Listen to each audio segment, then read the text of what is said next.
말씀입니다. 요한복음 5장 1절부터 9절까지 말씀 우리 교독하겠습니다. 요한복음 5장 1절부터 9절까지 말씀입니다. 제가 먼저 1절 말씀 봉독하겠습니다.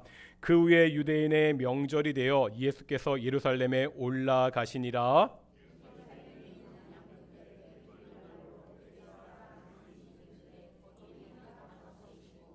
그 안에 많은 병자, 맹인, 다리 저는 사람, 혈기 마른 사람들이 누워 물의 움직임을 기다리니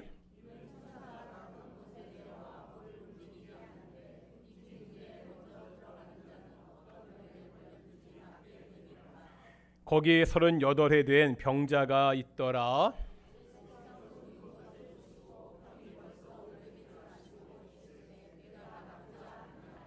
병자가 대답하되 주여 물이 움직일 때 나를 못에 넣어주는 사람이 없어 내가 가는 동안에 다른 사람이 먼저 내려가나이다. 함께 읽겠습니다. 그 사람이 곧 나아서 자리를 들고 걸어가니라. 이날은 안식이니. 아멘. 이 시간 갈리 찬양대 찬양으로 하나님께 영광 돌리시겠습니다. 모든 동인의 성도들이 하나님을 만나고 돌아가는 귀한 예배가 되기를 축원합니다. 세상에 보면 이름은 있지만 내용물은 거기에 없는 것들이 있습니다. 대표적으로 붕어빵이 있죠. 붕어빵에는 붕어가 없습니다.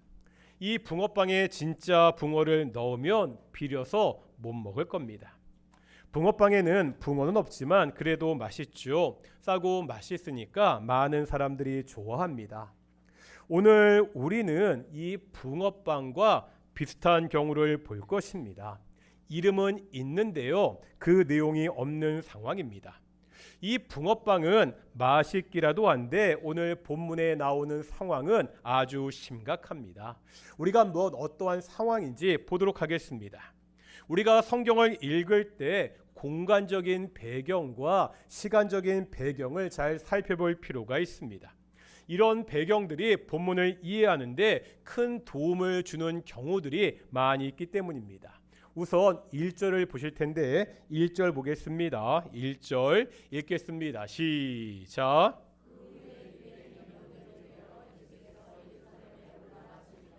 먼저 1절에 보니까 시간적인 배경이 나오고 있죠. 이 시간적인 배경이 언제라고요? 유대인의 명절입니다.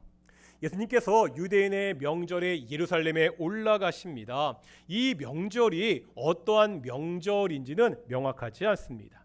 다만 예수님이 예루살렘에 올라가셨다, 이것을 통해 생각해 볼 수 있습니다. 유대인의 명절은 우리네 명절과 다릅니다. 다음 주가 추석 주간이 시작되는데 우리는 보통 명절 때 고향으로 내려가잖아요. 하지만 유대인들은요, 이 명절이 되면 하나님의 성전이 있는 예루살렘으로 올라왔습니다. 이렇게 예루살렘으로 올라오는 3대 명절이 있습니다. 유월절, 맥추절, 초막절입니다. 예수님이 예루살렘으로 올라간 것을 볼 때 아마도 이 3대 명절 중에 하나였을 겁니다. 이 세 명절들은 다 하나님의 은혜를 보여줍니다. 유월절은 다 아시죠? 하나님이 애굽에서 이스라엘의 장자들을 죽음에서 살려주셨습니다. 이 일을 통해서 애굽에서 구원하신 하나님의 은혜를 감사하는 절기가 유월절입니다. 맥추절은요, 첫 추수를 주신 하나님의 은혜를 감사하는 절기입니다. 마지막 초막절은 뭐죠? 광야에서 이스라엘 백성들이 천막을 치고 살 때 지켜주시고 인도하신 그 하나님의 은혜를 감사하는 절기입니다. 오늘 본문의 시간적인 배경은 하나님의 은혜와 관련이 있습니다. 이제 공간적인 배경 볼 텐데요. 2절 보겠습니다. 2절입니다. 2절 말씀 같이 읽겠습니다. 시작.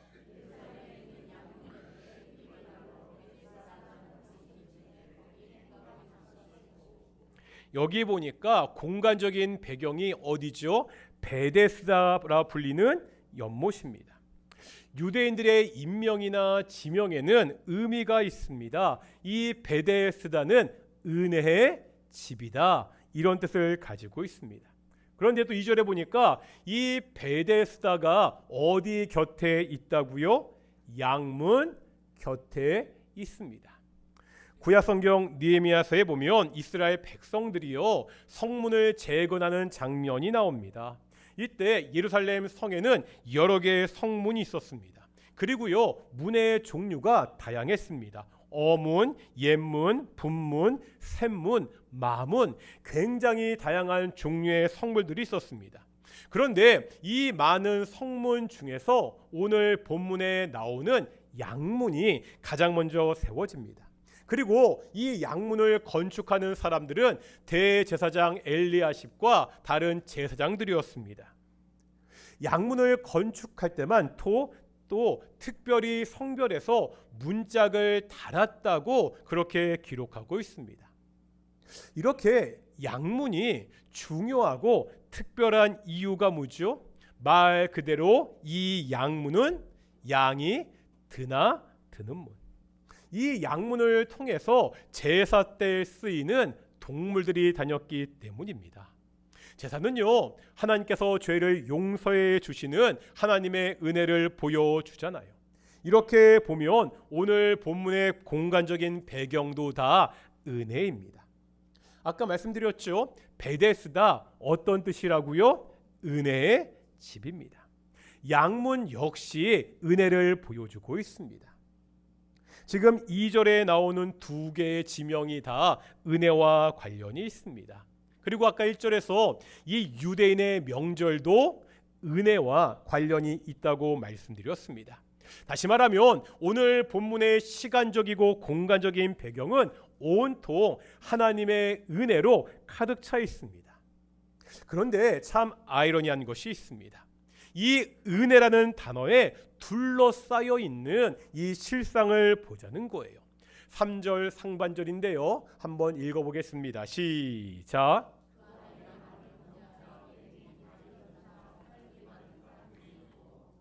무슨 말이죠?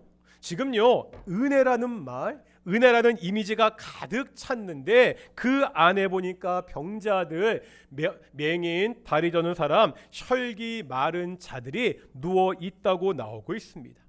이름은 은혜의 집인데 정작 은혜는 보이지 않습니다. 게다가 5절에 보면 어떤 병자는 그 병세가 38년이나 되었다고 말씀하고 있습니다. 은혜의 이미지와는 너무나 상반된 현실의 모습입니다. 은혜와는 아무런 상관이 없는 절망적인 모습이라는 거예요.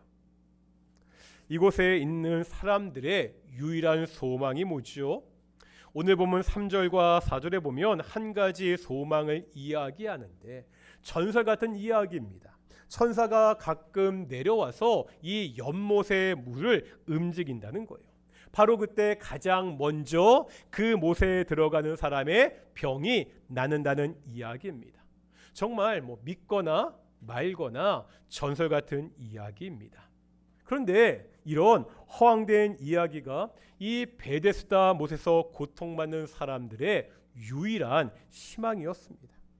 그들은 현재 고통당하고 있습니다. 또 헛된 소망을 가지고 있는 상태이기 때문에 장래에도 아무런 소망이 없습니다. 현재도 장래도 철저히 절망적인 사람들이라는 거죠. 은혜라는 이름은 있지만 은혜는 전혀 없는 곳이 오늘 본문에 나오는 베데스다였습니다. 그런데 바로 이곳에 누가 오시죠? 예수님이 오십니다. 아무런 삶의 기쁨도 장래의 소망도 없는 모순으로 가득 찬 바로 그곳에 예수님이 찾아오십니다. 예수님은 누구시죠? 요한복음 1장에 보면 태초부터 계신 하나님이십니다. 성부 하나님과 함께 이 땅을 창조하신 창조주이십니다. 이 창조주 하나님이 육신이 되어 우리 가운데 거하셨습니다. 이 예수님은 영원한 죄 가운데 있는 우리를 구원하기 위해 이 땅에 오신 하나님의 은혜입니다. 이 은혜의 예수님이 은혜가 없는 은혜의 집에 오셨습니다. 은혜의 예수님이 오심으로 이제 은혜의 집은요, 그 이름에 걸맞는 모양을 갖추게 되었습니다. 그런데 오늘 본문에 보면 바로 이때 가장 이상한 일이 벌어지고 있습니다. 뭐지요? 뭐가 이상합니까? 아무도 예수님을 알아보지 못합니다. 어떠한 누구도 예수님께 신경 쓰지 않습니다. 그 절망의 땅에 유일한 소망이신 예수님이 왔습니다. 그런데 어느 누구도 이 소망이신 예수님께 나아가는 사람들이 없다는 거예요. 은혜의 집인 베데스다에 정말 은혜를 가져다 줄 수 있는 은혜의 원천인 예수님이 계시는데도 어느 누구도 이 예수님께 나와서 은혜를 갈구하지 않습니다. 뭐하고 있죠? 여전히 천사가 물을 움직여주기만 기다리고 있습니다. 이루어지지도 않을 그 헛된 일에만 여전히 소망을 두고 있다는 거예요. 제임스 보이스 목사님은 이러한 상황을 아주 적절하게 표현했습니다. 오늘 본문에 보면 베데스다 못에 있는 병자들이 세 종류 나오고 있죠. 맹인, 다리 저는 사람, 혈기 마른 사람. 아마도 이 혈기 마른 사람은 다른 본문에서 볼 때 손이 마른 사람, 손을 못 쓰는 사람입니다. 이 상황을 제임스 보이스 목사님은 이렇게 설명하고 있습니다. 한번 읽어보시겠습니다. 시작.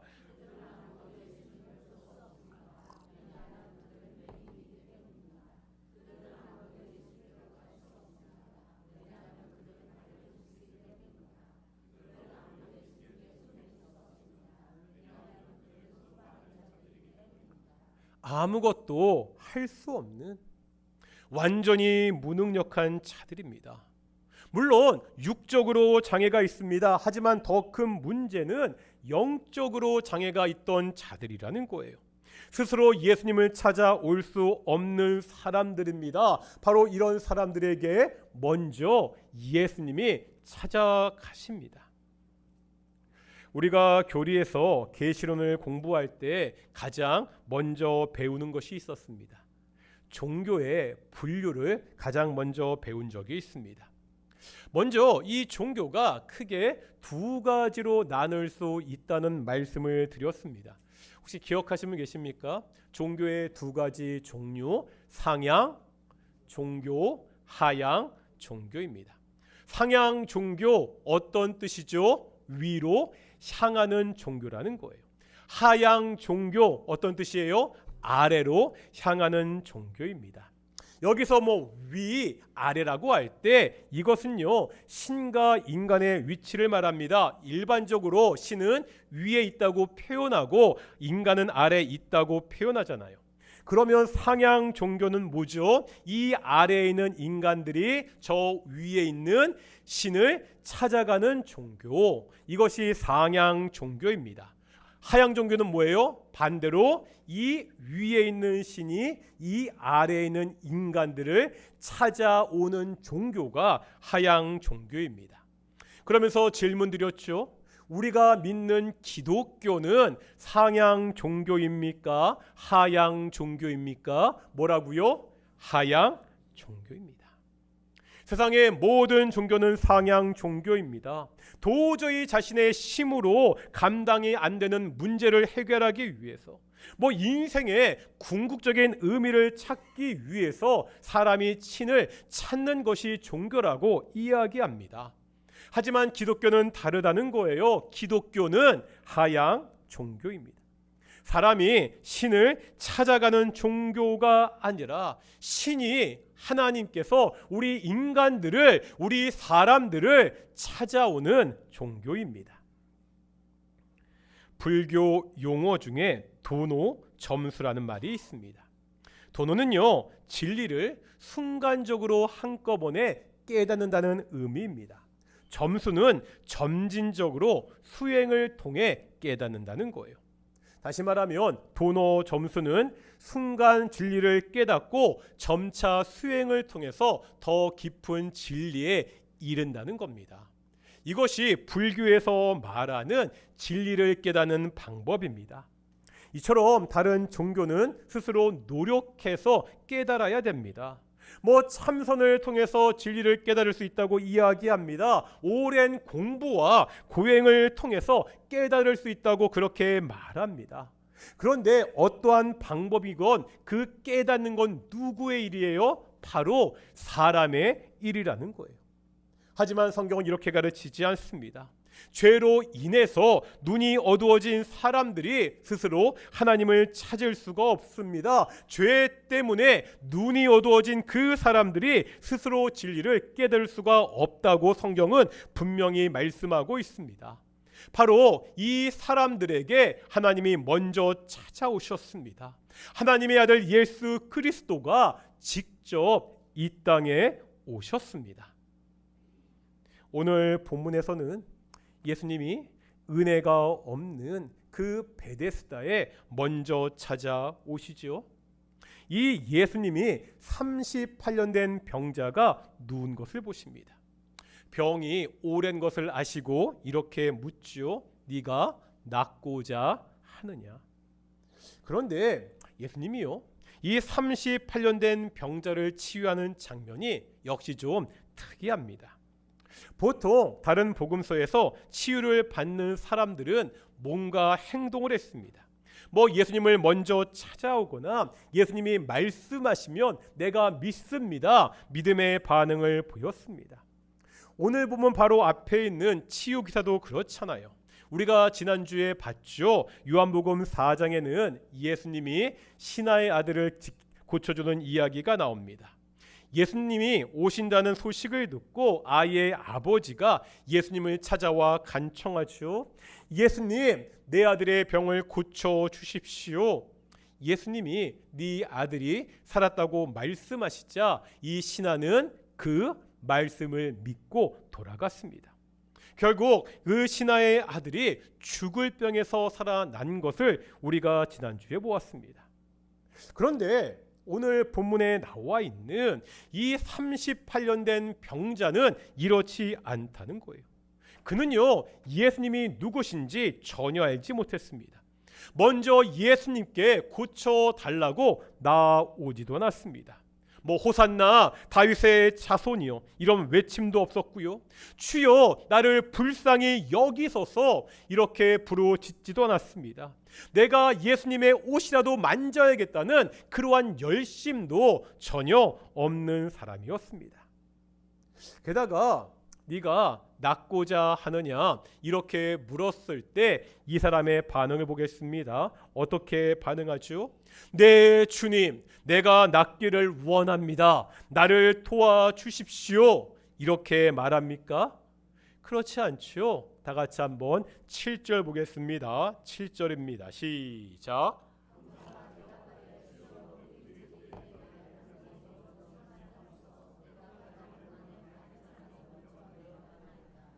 무슨 말이죠? 만약 당신이 진짜 날 도와줄 마음이 있으면 그냥 물이 움직일 때 나를 빨리 저 물에 넣어 주시오. 지금 예수님에 대한 믿음의 반응이 전혀 없습니다. 예수님은요, 그 사람의 문제를 완전히 해결할 수 있는 분입니다. 그런데 그 예수님이 앞에 계시는데 그 예수님을 찾는 것이 아니라 전혀 이루어지지 않을 헛된 소망만 바라보고 있습니다. 그럼에도 예수님은요, 이 병자에게 말씀하시죠. 내 자리를 들고 걸어가라. 38년 된 병자는 이 예수님의 말씀에 단번에 병에서 고침을 받습니다. 오늘 본문에서 이 38년 된 병자가 낫는 장면을 보면 우리가 구원을 받는 것이 겹쳐집니다. 우리가 오랫동안 에베소서 2장 말씀을 봤는데요. 에베소서 2장 기억하십니까? 에베소서 2장은 대조를 통해서 기록되었다고 말씀하고 있습니다. 대조가 있다는 거예요. 한쪽에는 그때에, 전에는 이렇게 나옵니다. 다른 한쪽에는 이제는. 한쪽에는 그때, 전에는 반대쪽에는 이제는. 이때 이 전과 후를 나누는 기준이 뭐죠? 그때가 언제를 말하는 거예요? 예수님을 믿기 전, 구원받기 전입니다. 그 다음 이제는 언제를 말하는 거죠? 예수님을 믿고 구원을 받은 다음입니다. 그러면서 에베소 2장은 우리가 구원받기 전에 어떠한 상태였는지를 설명합니다. 허물과 죄로 죽었던 자들이었습니다. 세상의 풍속을 따르고 공중의 권세 잡은 자, 사단을 따르던 자들이었습니다. 마음의 욕심을 따라 지내는 사람들, 하나님의 영원한 진노의 심판 아래 있던 자들이었다고 기록하고 있습니다. 마치 오늘 본문의 베데스다와 같은 상황입니다. 온통 절망적인 상황이라는 거예요. 눈이 있어도 예수님을 보지 못하고, 다리가 있어도 예수님께 가지 못하고, 손이 있어도 예수님께 손 내밀지 못하는 자들이었습니다. 왜죠? 허물과 죄로 이미 죽은 자들이었기 때문입니다. 내 구원을 위해서 할 수 있는 것이 아무것도 없는 무능력하고 무기력한 자들이었습니다. 그런데 이러한 우리들이 어떻게 구원을 받았습니까? 에베소서 2장 8절입니다. 2장 8절 읽겠습니다. 시작. 오직 하나님의 은혜입니다. 이 하나님의 은혜가 믿음으로 나타났습니다. 은혜가 없는 은혜의 집에 은혜의 예수님이 찾아오셨습니다. 그 하나님의 은혜가, 일방적인 은혜가 우리를 죽음에서 살렸습니다. 사단의 자녀에서 하나님의 자녀가 되게 했습니다. 아무런 소망이 없던 이제 우리가 예수 그리스도 안에서 새로운 소망을 가지게 되었습니다. 이 모든 것의 시작은 뭐죠? 에베소 2장 4절은 이렇게 말씀하고 있습니다. 읽겠습니다. 시작.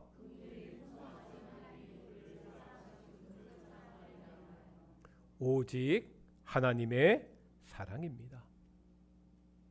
오직 긍휼이 풍성하신 하나님의 사랑입니다. 이 하나님의 사랑은 어떤 사랑이죠? 제가 한번 말씀드린 적이 있습니다. IVP에서 나온 소책자에 보면 사랑의 세 가지 종류를 말한 것이 있습니다.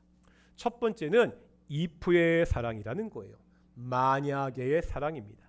만약 당신이 나를 사랑하면 내가 당신을 사랑하겠습니다. 만약 당신이 나에게 이렇게 해준다면 내가 당신을 사랑하겠습니다. 이것이 if의 사랑입니다. 두 번째는 because의 사랑입니다. 왜냐하면의 사랑입니다.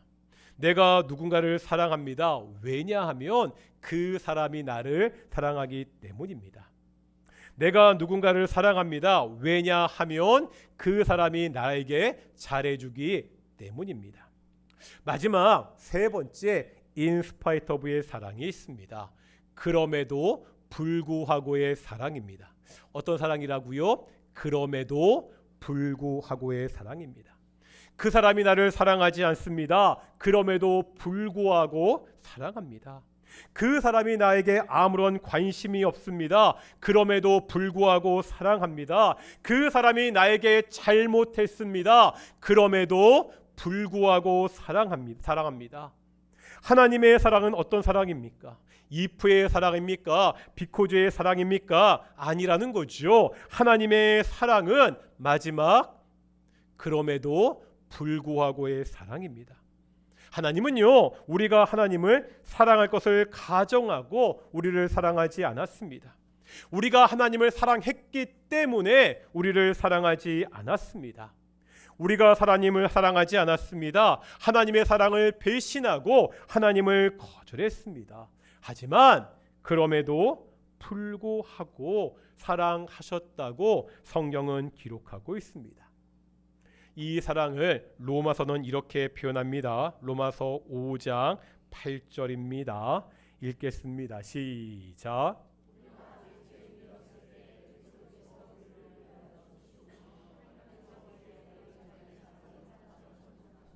아멘.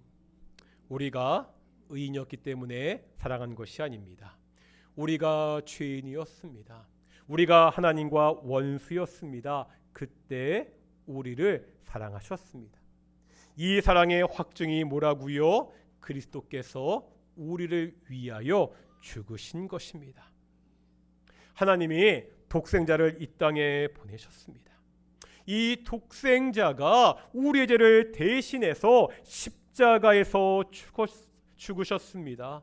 이것이 하나님이 자신의 사랑을 증명하신 방법이라고 로마서는 가르치고 있습니다.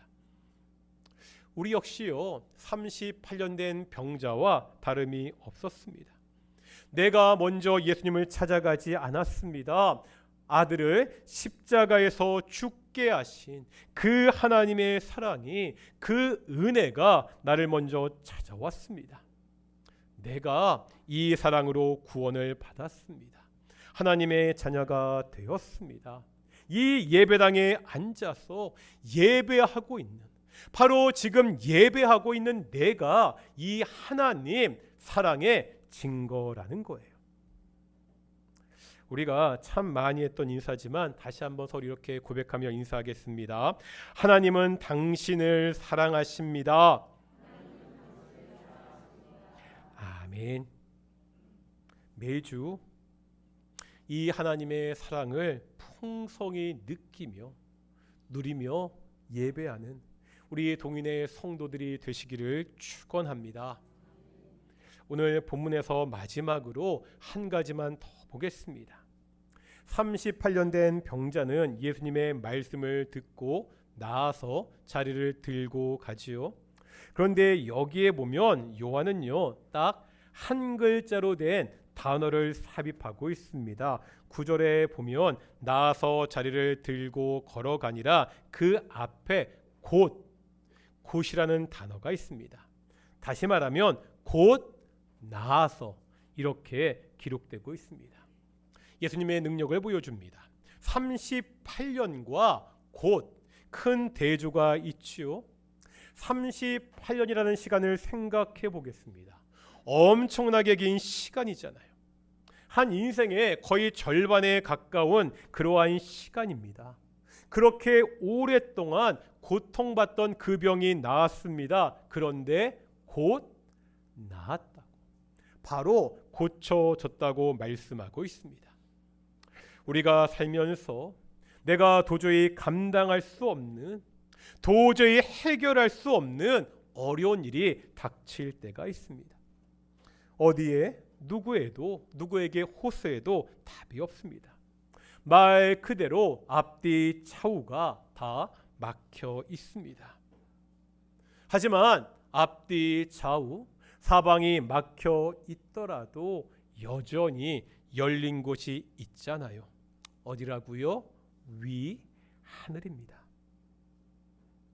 아무리 앞뒤 좌우 사방이 막혀 있더라도 우리가 눈을 들어 하나님을 바라보며 기도할 수 있습니다. 우리에게 아무리 큰 문제가 있더라도 그 문제는 예수님 앞에서 곧 해결될 수 있습니다.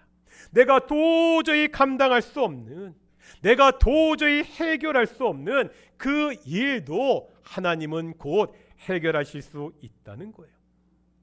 병의 문제일 수 있습니다. 돈의 문제일 수 있죠. 관계의 문제일 수 있습니다. 어떻게 해야 되죠? 그 문제를 가지고, 내가 할 수 없는 그 문제를 가지고 예수님 앞으로 나와야 됩니다. 은혜의 원천이신, 은혜가 되시는 그 문제를 곧 해결할 능력이 있는 예수님께 나와서 그 문제를 가지고 기도해야 됩니다. 우리가 기도할 때 하나님의 역사가 시작됩니다. 하나님의 뜻이라면 어떠한 문제도 곧 해결될 수 있습니다. 때로 아무리 기도해도, 내가 아무리 기도해도 그 문제가 풀리지 않아 보일 때가 있습니다.